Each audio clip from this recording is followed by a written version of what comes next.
जरा सी परेशानियों से जो घबरा जाए उसे अनाड़ी कहा जाता है।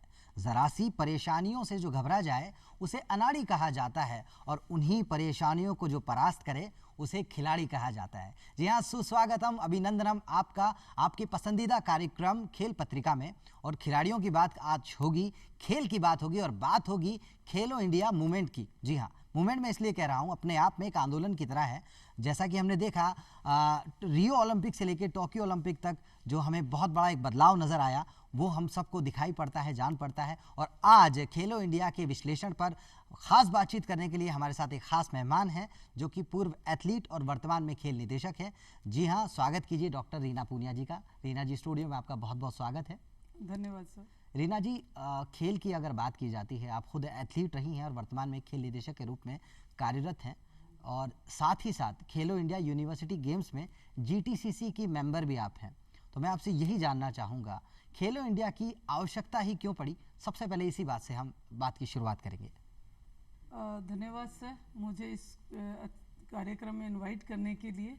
खेलो इंडिया एक मुहिम है, मोदी जी का एक सपना है, एक खेल राष्ट्र के रूप में भारत को उभारना उनका एक सपना है। इस सपने की शुरुआत 2017 में यूथ गेम्स से की गई थी, जो कि आज स्कूल गेम्स भी होते हैं, खेलो इंडिया यूनिवर्सिटी गेम्स भी होते हैं। खेलो इंडिया यूनिवर्सिटी गेम्स 2020 में चालू हुए थे और अब तीसरा संस्करण अभी हाल ही में हम पूरा करके आ रहे हैं, जिसमें मैंने भी एक जनरल टेक्निकल कंडक्ट कमेटी की मेंबर की भूमिका निभाई थी। खेलो इंडिया का सर मेन मकसद है sports for excellence, sports for all. और इसका मेन मकसद है कि खेलों का समाज में बढ़ावा देना या फिर एक एनवायरनमेंट, ऐसा कल्चर डेवलप करना, खेल का कल्चर डेवलप करना। जो आप देख भी रहे हैं कि पहले पेरेंट्स बच्चों को ग्राउंड पे नहीं भेजते थे, आज हर पेरेंट्स चाहता है कि बच्चा मोबाइल को छोड़े और कोई न कोई गेम जरूर खेले, चाहे वो प्रोफेशनल ना खेले तो फिटनेस के लिए खेले, इंटरटेनमेंट के लिए खेले। और एक बड़ा बदलाव हमें नजर भी आ रहा है। अगर मैं आपसे बात करूं रीना जी, अगर हम हमारी पौराणिक कथाओं को भी सुनते हैं तो जहां तीरंदाजी है या पहलवानी है, ये सब शौर्य का प्रतीक माना जाता था।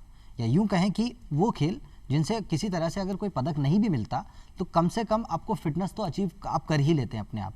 तो अपने आप में ये शौर्य की गाथा जो हम पौराणिक कथाओं से सुनते चले आ रहे हैं, और वर्तमान में हम देखते हैं कि खिलाड़ियों का जो रुझान है या जुड़ाव है खेलो इंडिया जैसी एक मुहिम के दौरान बहुत ज़्यादा दिखाई पड़ता है। जो हमारा युवा है, जैसा कि आपने खुद ने भी कहा कि मोबाइल को छोड़ के, और वो चाहता है कि अब कहीं हमारा जो ध्यान डेवलप हो या हम अपने आप को खेल में थोड़ा सा और विकसित कर पाएँ।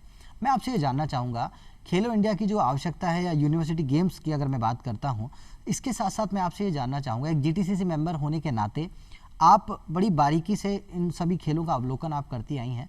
क्या कुछ बदलाव आपको देखने को मिला है? क्या कुछ आपको लगता है कि क्या सुखद बदलाव अब तक हुए हैं? सर, मैं ये कहूँ कि खेलो इंडिया ने खेलों की दिशा और दशा दोनों बदल दी हैं, तो कोई अतिशयोक्ति नहीं होगा। बदलाव आप देखने को मिलेंगे आपको ओलंपिक्स गेम्स में भी। जब हमने रियो ओलंपिक्स में सिर्फ 2 मेडल लिए थे, एक सिल्वर मेडल और एक ब्रॉन्ज मेडल, और 2 मेडल के साथ संतोष करना पड़ा था।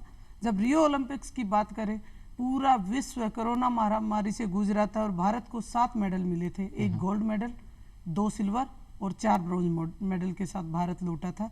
तो ये कोई कहने की जरूरत नहीं है कि इससे बदलाव आया, बदलाव हमें देखने को मिल रहा है। विश्व पटल पे हमारे बच्चों ने जो किया है वो देखने को मिल रहा है। एक खेलो इंडिया से खिलाड़ी क्या ग्लोरीफाइड महसूस कर रहा है, इतना अच्छा मीडिया कवरेज मिलता है खिलाड़ियों को, और हर बच्चे का सपना होता है खेलो इंडिया यूनिवर्सिटी गेम्स में भाग लेना। हायर एजुकेशन की अगर मैं बात करूं तो ये सबसे बड़ा मोमेंट है, या ओलंपिक तर्ज पे इसको ऑर्गेनाइज किया जाता है। तो खेलो इंडिया से खेलों की दिशा और दशा दोनों बदल गई हैं। ऑर्गेनाइजेशन का स्तर बहुत अच्छा हो गया है, कंपटीशन का लेवल बहुत अच्छा हो गया है, और हर आदमी का और ऑर्गेनाइजेशन का सपना है कि वो खेलो इंडिया एक बार जरूर ऑर्गेनाइज कराए। तो यहाँ मैं बिल्कुल ये हमारे दर्शकों से भी मैं बताना चाहूँगा कि जो ओलंपिक का जो एक पूरा माहौल होता है वो खेलो इंडिया के इन मैदानों में देखने को मिलता है। इसी तरह से चीयर करने के लिए बहुत सारे दर्शक भी होते हैं वहाँ, और बहुत एक पूरा माहौल देखने को मिलता है, खिलाड़ियों के बीच में गहमा गहमी देखने को मिलती है, बहुत खूबसूरत माहौल नज़र आता है। ऐसा लगता है कि अप्रोक्स हम मिनी ओलंपिक्स अगर देख रहे हैं तो शायद ये कहना भी गलत नहीं होगा। मैं आपसे ये जानना चाहूँगा, एक खिलाड़ी के तौर पे एक छोटा बच्चा या एक टीनेजर या हायर एजुकेशन हासिल करने वाला व्यक्ति, वो भी जब खेल से जुड़ता है और पदक की जो भूख है उसे अपने अंदर जगाता है, जब वो देखता है कि ऐसे हमारे देश के होनहार बेटे बेटियां जो ओलंपिक्स में जाते हैं, उसके बाद देश का नाम गौरवान्वित करते हैं, जैसा कि आप भी कह रही हैं, ग्लोरीफाई करना, जिसमें मीडिया ने भी एक बड़ी भूमिका निभाई है। हमारे यहाँ डीडी स्पोर्ट्स पूरी तरह से जितने भी खेलो इंडिया के जो खेल होते हैं उनको पूरी तरह से कवर भी करता है। दूरदर्शन का एक बड़ा इसमें सहयोग भी है। जो आप भी जैसा कि बता रही हैं, ग्लोरीफाई करना, यानी एक वो कहते हैं ना कि जंगल में मोर नाचा किसने देखा, उस कहानी से पूरी कहानी को बदल के रख देना और आज विश्व पटल पर एक इतने बड़े खेल का आयोजन करना अपने आप में बहुत खूबसूरत और सुखद नज़र आता है। लेकिन बावजूद इसके अगर मैं राजस्थान की बात करूं, राजस्थान की स्थिति अभी भी उतनी अच्छी मुझे दिखाई नहीं पड़ती है। वर्तमान में जो यूनिवर्सिटी खेलो इंडिया गेम्स यूनिवर्सिटी गेम्स जो संपन्न हुए हैं उसमें राजस्थान का स्थान जो पहली यूनिवर्सिटी वो 39 या 39वां जो स्थान रहा है, तो कैसे आप उसे देखती हैं? क्योंकि पंजाब ने अभी दोबारा एक बार टाइटल जीता है और केरला या जो साउथ की जो हमारे और जो स्टेट्स हैं वो भी बहुत अच्छा परफॉर्म कर रहे हैं। राजस्थान क्या कुछ बाकी रह जाता है? क्योंकि ये तो वो रणवीरों की भूमि है, यहाँ तो रणबांकुरे पैदा होते हैं, बावजूद उसके फिर क्या कमी रह रही है? आपकी ज़बानी जानना चाहूँगा। यस मिस्टर मोहम्मद अजहर, मैं ये कहना चाहूँगी कि राजस्थान भी खेलों में बहुत अच्छा स्टेट है। यहाँ पे टैलेंट की कोई कमी नहीं है। ये यहाँ के अगर वातावरण को अपन देखें तो यहाँ जो लेग लेंथ है खिलाड़ियों की बहुत लंबी होती है, जो आम आदमी की बहुत लंबी होती है, हाइट बहुत अच्छी है। तो जैसे कि लॉन्ग डिस्टेंस रनर यहाँ पे बहुत अच्छे होते हैं और ओलंपिक्स में भी अपने लॉन्ग डिस्टेंस रनर गए। शेखावाटी एक ऐसा रीजन है जहाँ पे हर घर में खिलाड़ी है, हर घर में फौजी है, तो और किसानों के घर में तो ये टैलेंट भर भर के भरा पड़ा है। बट जिस लेवल पे अपने को रिजल्ट मिलने चाहिए थे वो रिजल्ट, जैसे वॉलीबॉल की बात करें तो यहाँ वॉलीबॉल बहुत अच्छा कर सकता है, बास्केटबॉल की बात करें तो बहुत अच्छा कर सकते हैं हम, एथलेटिक्स की बात करें तो वो टैलेंट हमारे अंदर बहुत अच्छा है। अपने ही पड़ोसी राज्य पंजाब, जहाँ की यूनिवर्सिटी टॉप 10 में ऑलमोस्ट 50% है और राजस्थान के कोई भी यूनिवर्सिटी टॉप 10 में क्या टॉप 30 में भी नहीं है। तो ये थोड़ा सा हमें शायद सोचना पड़ेगा, गवर्नमेंट को भी सोचना पड़ेगा कि भारत की 208 यूनिवर्सिटियों ने भाग लिया, जो कि टोटल 900 से ज्यादा यूनिवर्सिटियां हैं भारत के अंदर का वर्किंग में। और राजस्थान की अगर हम बात करें तो राजस्थान में स्टेट यूनिवर्सिटियां 29 गवर्नमेंट यूनिवर्सिटीज और 8 डीम्ड यूनिवर्सिटी हैं, 52 के अराउंड प्राइवेट यूनिवर्सिटी हैं और एक सेंट्रल यूनिवर्सिटी है और 525 गवर्नमेंट कॉलेजेस हैं और 2020 प्राइवेट कॉलेजेस हैं राजस्थान के अंदर और 500 बीएड कॉलेज है। तो अगर इतने बड़े डाटा को अगर अपन उठा के देखें तो मेडल टैली तो बहुत कम में सिमट गया है। तो इसके रीजन को अपने को जानना पड़ेगा, तह तक जाना पड़ेगा। जहां तक मैं सोचती हूँ, मैं हायर एजुकेशन में 18 ईयर्स से काम कर रही हूँ और मुझे जो कमियां नजर आ रही हैं सर, ना तो हमारे पास उस लेवल का इंफ्रास्ट्रक्चर है और ना मैन पावर है और इवन ये कहें कि मैन पावर जो स्पोर्ट्स से रिलेटेड होना चाहिए, फैकल्टी और स्टाफ ना के बराबर यूनिवर्सिटी में काम कर रहा है। बार बार हार के सीखने से ज्यादा अच्छा है कि हम अनुभव से सीखें। हमें पंजाबी यूनिवर्सिटी पटियाला, पंजाब यूनिवर्सिटी चंडीगढ़ जो कंटिन्यूअसली खेलो इंडिया में मेडल ले रही है, माका ट्रॉफी भी विनर है, और अमृतसर जेएनडीयू अमृतसर, यहाँ जाके हम देखेंगे सर तो वहाँ पे इस्टेब्लिश स्पोर्ट्स डिपार्टमेंट है जहाँ पे खिलाड़ी अपना फ्यूचर खेलों में देखते हैं। वो हर टाइप की एजुकेशन उसी यूनिवर्सिटी के अंदर लेते हैं। फिर खेलों से जुड़े हुए डिपार्टमेंट वहाँ इस्टेब्लिश हैं, जैसे कि स्पोर्ट्स मेडिसिन का डिपार्टमेंट वहाँ चल रहा है, फिजियोथेरेपी का डिपार्टमेंट भी चल रहा है, स्पोर्ट्स साइकोलॉजी का डिपार्टमेंट भी वहाँ चल रहा है। तो एथलीट की जो महती आवश्यकता होती है, जैसे मैंने बात की थी कि मेंटल टफनेस की, और साइकोलॉजी परफॉर्मेंस में बहुत बड़ा रोल रखती है। मैं कहती हूँ कि 90% रोल रखती है। तो और कई बार स्पोर्ट्स मेडिसिन, आपकी स्पोर्ट खिलाड़ी इंजरी प्रिवेंशन की जो पॉलिसी है वो राजस्थान में बहुत अच्छी नहीं है, यूनिवर्सिटी सिस्टम की मैं बात कर रही हूँ, तो उन यूनिवर्सिटियों में वहीं पे उनको डॉक्टर अवेलेबल है, थेरेपिस्ट अवेलेबल है, वहीं पे साइकोलॉजिस्ट भी अवेलेबल है, और साथ में जो स्पोर्ट्स में अपना करियर देखते हैं वो उस टाइप के कोर्सेज भी हैं, और वहाँ फैकल्टी और स्टाफ भी अवेलेबल है। तो अपने को वहाँ जा राजस्थान गवर्नमेंट को उनके मॉडल को कॉपी करना चाहिए, देखना चाहिए और अपने यहाँ पे लागू करना चाहिए। सर मैं बड़ी यूनिवर्सिटियों की बात करूंगी, यहाँ पे जैसे यूनिवर्सिटी ऑफ राजस्थान में डिपार्टमेंट है, बट एक भी टीचिंग फैकल्टी नहीं है। आप सोच सकते हैं 8 यहाँ पे असिस्टेंट डायरेक्टर हैं जो कि नॉन टीचिंग में काम कर रहे हैं। शेखावाटी यूनिवर्सिटी जहाँ पे 500 से ज्यादा प्राइवेट कॉलेज हैं उसके अंडर में एक भी परमानेंट फिजिकल एजुकेशन से related director, deputy director, assistant director नहीं है, एक भी परमानेंट कोच नहीं है वहाँ पे। तो do you think about the promotion of the sports?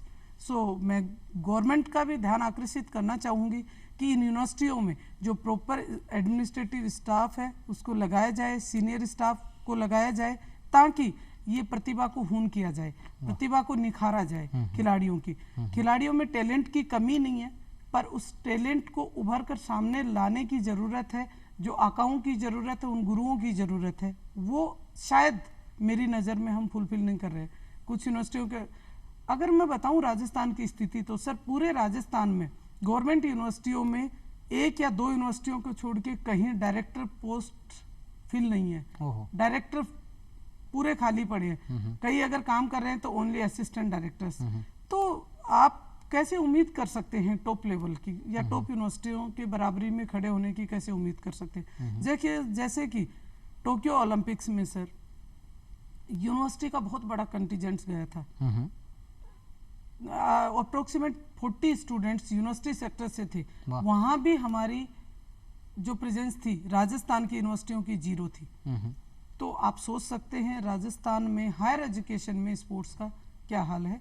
इस पे हमें दोबारा सोचना पड़ेगा, गवर्नमेंट को ध्यान देना पड़ेगा, और एजुकेशन में फिजिकल एजुकेशन को स्ट्रेंथन देनी पड़ेगी, स्पोर्ट्स को स्ट्रेंथन देनी पड़ेगी। इसके लिए सर एक कमी और भी जो मुझे नजर आती है, सबसे बड़ी कमी है कि कोई सेंट्रलाइज बॉडी नहीं है। जैसे कि ओपन स्पोर्ट्स को रेगुलेट करने के लिए, एकेडमी स्पोर्ट्स को रेगुलेट करने के लिए हमारे पास स्पोर्ट्स काउंसिल है, बट यूनिवर्सिटी सेक्टर के स्पोर्ट्स को रेगुलेट करने के लिए, या यूं कहें कि कोई खिलाड़ी की प्रॉब्लम है तो सेंट्रलाइज किसको जाके बताए, या फिर हमें क्या चाहिए वो किसको बताएं। तो सेंट्रलाइज यूनिवर्सिटियों के लिए कोई डायरेक्टरेट भी हमारे राजस्थान में नहीं है, उसको भी बनाना चाहिए, उस पर भी राजस्थान को ध्यान देना चाहिए, राजस्थान गवर्नमेंट को उसके ऊपर फोकस करना चाहिए। यानी आसान भाषा में अगर कहा जाए कि जो केंद्र सरकार ने जो सपना देखा है, राज्य सरकार को भी उस सपने में कंधे से कंधा मिलाकर सहयोग करना होगा, तब जाके शायद वो दशा और दिशा, वो कहते हैं ना कि दिशा बदलेगी तो शायद दशा बदलती हुई नजर आएगी।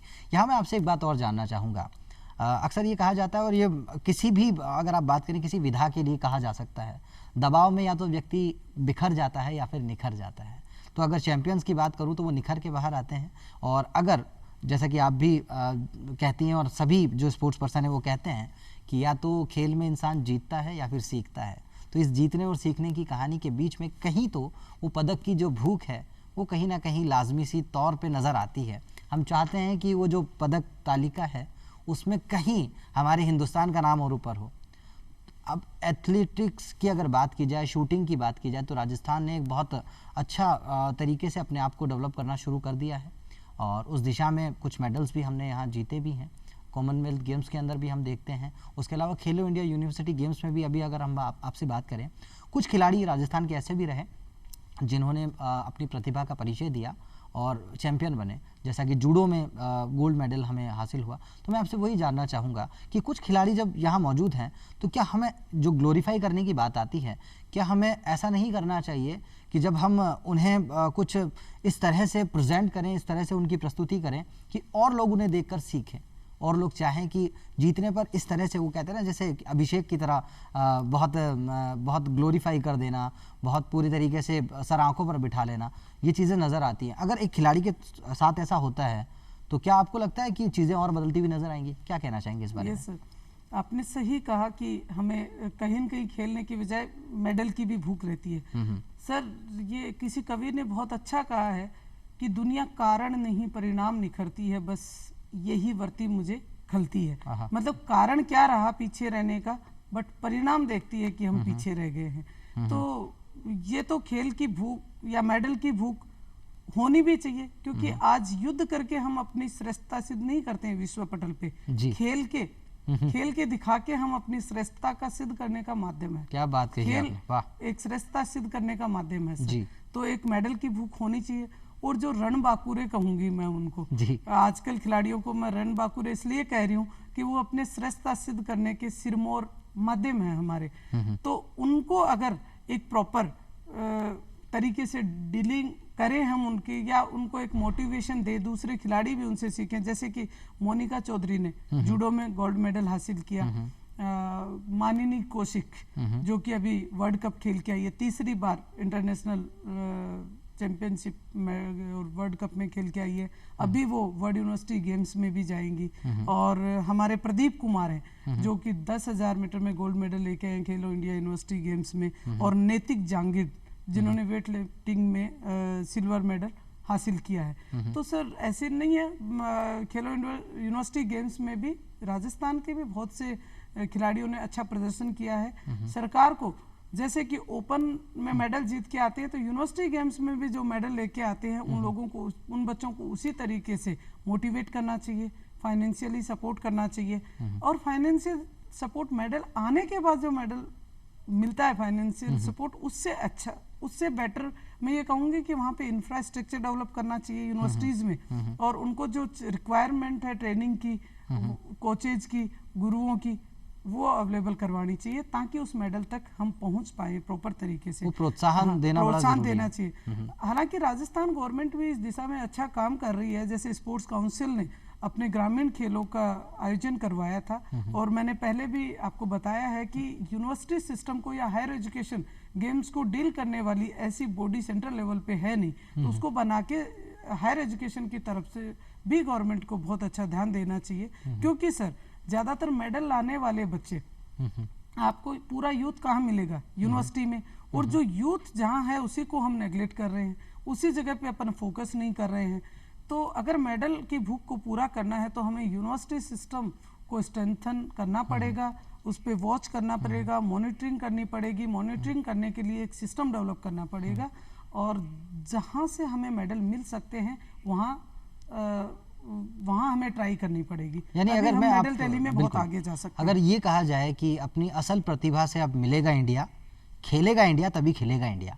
अगर मैं ये बात कहूँ कि खेलना तो बड़ा ज़रूरी है, और दोनों ही जो कहते हैं कि अपने अपने मोर्चे पे उस लड़ाई को लड़ना भी ज़रूरी है। और मैं ये बड़ा गौरवान्वित महसूस करता हूँ जो हमारे माननीय प्रधानमंत्री श्री नरेंद्र मोदी जी ने सपना देखा, और उस सपने के साथ साथ हमारे वर्तमान खेल मंत्री श्री अनुराग ठाकुर पूरा कंधे से कंधा मिलाकर चल रहे हैं, और बहुत खूबसूरत जो ये पूरा का पूरा वातावरण नज़र आ रहा है।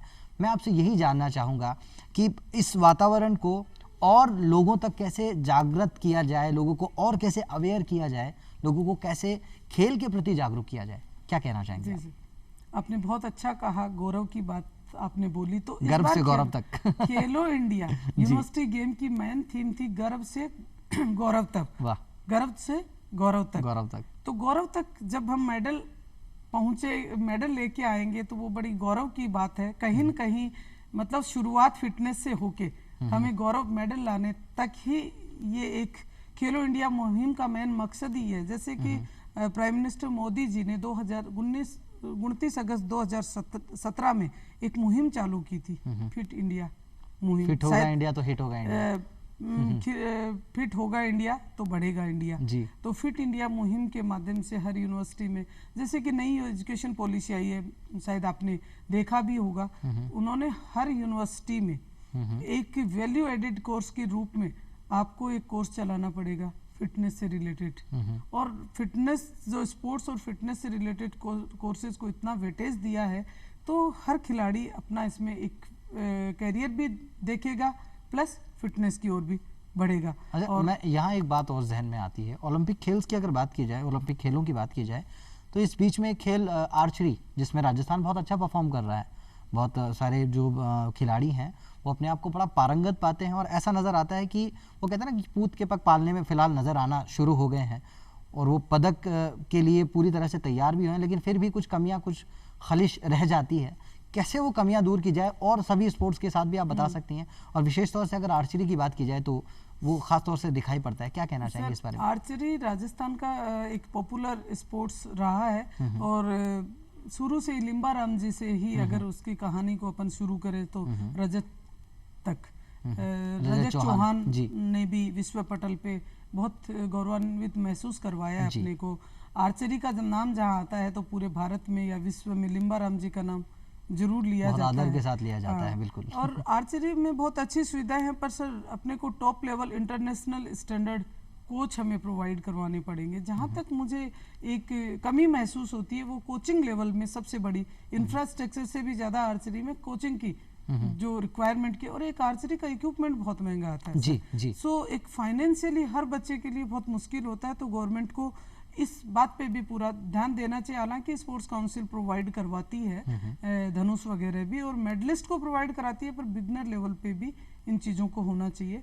और गवर्नमेंट ने खैर स्पोर्ट्स कोटा दिया है तो उससे भी खेलों के प्रति अच्छा रुझान हुआ है।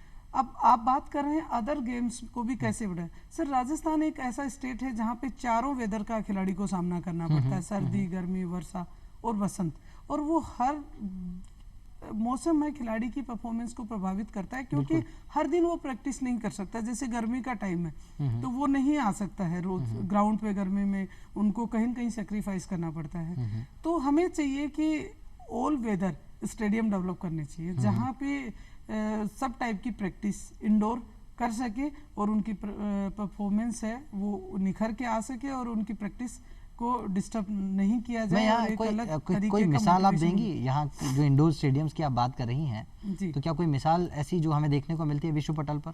कई देश जैसे चाइना है, जापान है, ये काफ़ी इसको बहुत सीरियसली लेते हैं, तो क्या कहना चाहिए? जैसे चाइना है, यूएसए है, जापान है, आप बात ही कर रहे थे कि हायर एजुकेशन सिस्टम की, तो यहाँ पे जब सर बच्चा एडमिशन लेता है तो सारी फैसिलिटीज उसको यूनिवर्सिटी कॉलेज में मिलती हैं, वहीं पे उनकी एकेडमी चलती है और इनबिल्ट एकेडमी वहाँ पे होती हैं। बाई चॉइस और बाई फोर्स उनको गेम खेलना ही पड़ता है, और एक मेडल टैली तक भी आ ही जाते हैं।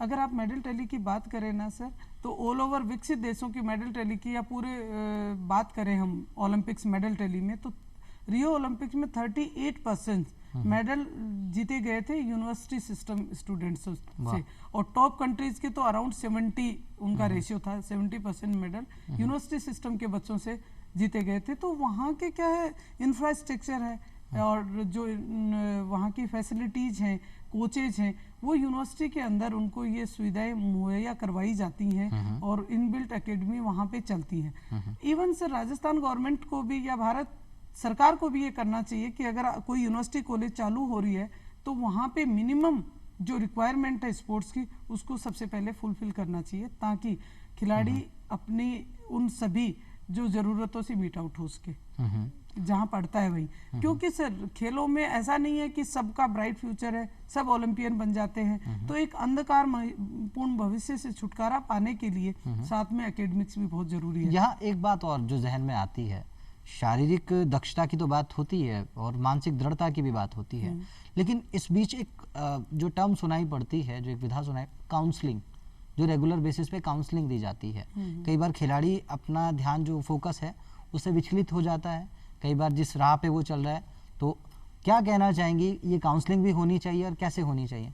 सर खेल जैसे अपन जो देखते हैं ना, हमने जीत देखी है किसी की, पर चलते हुए कितने छाले आए हैं वो किसी ने नहीं देखी। आपने देखा होगा कि हमने किसी को देखा है पर ये नहीं देखा कि मंजिल में पहुंचने में कितने छाले आए, कितनी बार वो डिमोटिवेट हुआ होगा, कितनी बार उसे काउंसलिंग की जरूरत पड़ती होगी। तो कई बार क्या होता है कि पेरेंट्स का सपोर्ट मिलता है, टीचर का सपोर्ट मिलता है, पर सर सब स्थिति में ऐसा नहीं होता, सबके पास ऐसी सिचुएशन नहीं होती है। तो हर इंस्टीट्यूट को एक काउंसलर प्रोवाइड करना चाहिए जो रेगुलर बेसिस पे खिलाड़ियों की काउंसलिंग करे, साइकोलॉजिकल प्रोफाइल को वो डे टू डे बेसिस पे चेक किए करे कि उनका मेंटल टफनेस कितनी है खिलाड़ी में, फाइट बैक एटीट्यूड कितना है, अगर नहीं है तो क्यों नहीं है, उसको डेवलप कैसे किया जाए, इन चीज़ों पे रेगुलर बेसिस पे ध्यान देना चाहिए। सर उसके लाइफ स्टाइल को भी चेक करना चाहिए क्वेश्चनियर्स के माध्यम से रेगुलर बेसिस पे जो अच्छे खिलाड़ी हैं। ओवरऑल अगर बात की जाए तो पूरी तरह से वो संवाद स्थापित करना बड़ा ज़रूरी है।